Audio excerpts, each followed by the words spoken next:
This is Newslight.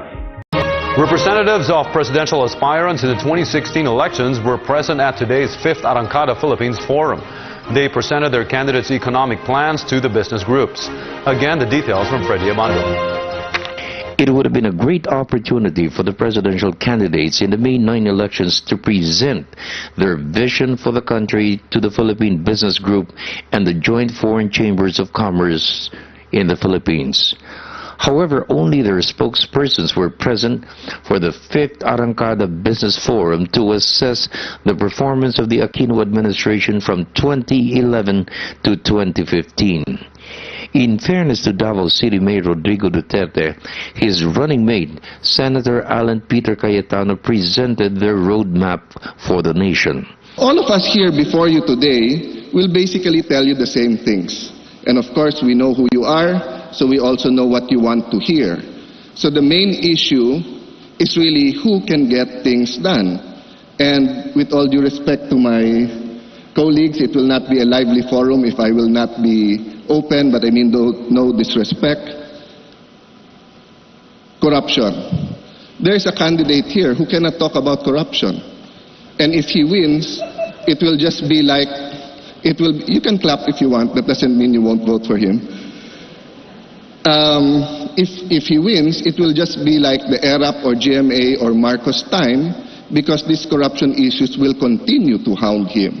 There was one common agenda, their action plan for inclusive growth to address poverty.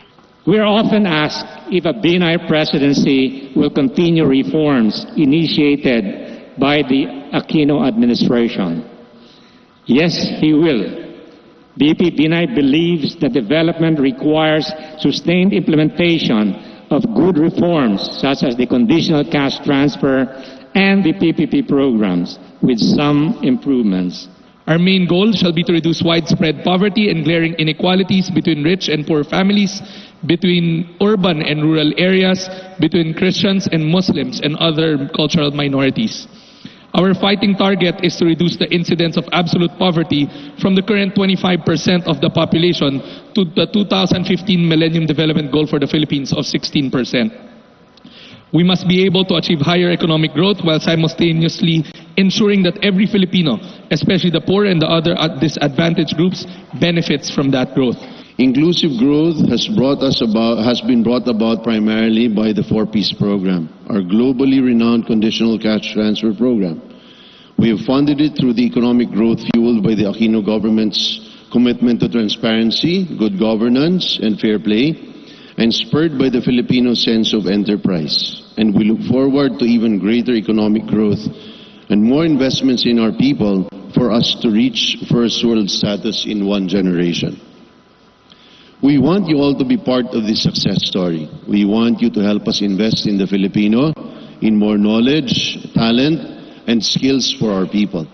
Former Finance Secretary Margarito Teves bared a Binay presidency will push amendments of restrictive economic provisions in the Constitution.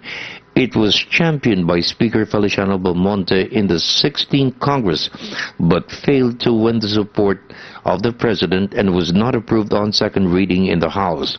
The Philippine Business Group pushed for amendments to attract the entry of more foreign direct investments.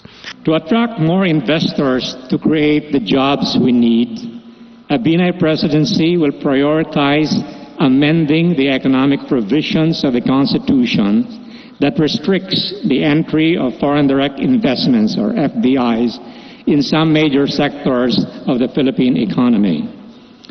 Opening up the economy will also address one hurdle that is keeping the Philippines from joining the Trans-Pacific Partnership, or TPP.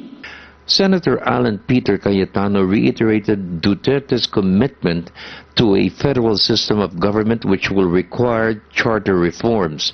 However, Cayetano said the first priority of a Duterte presidency is to transfer several departments to other parts of the country as a prelude to federalism.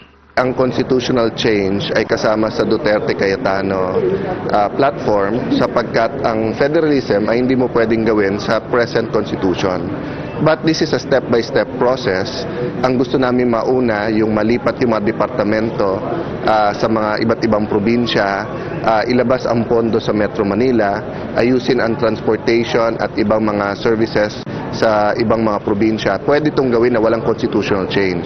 Congressman Federico Kimbo said constitutional reform is not on the agenda of LP standard bearer Mar Ross. Kimbo said Congress may pass laws to lift restrictions for foreign investors to invest in the Philippines. There are many ways by which we can make access to the Philippine economy by foreign direct investments easier. One way is, the most drastic way is by changing the Constitution. But what we're saying is we can actually do it without changing the Constitution, meaning there are many initiatory steps that you can take that will solve many of their needs. We've done it with banks, we've done it with the energy sector, we've done it with financing institutions. We're in the process of pruning the foreign negative list. So, kaya siya sa iba't ibang paraan. For the People's Television Network, this is Freddy Abanda reporting.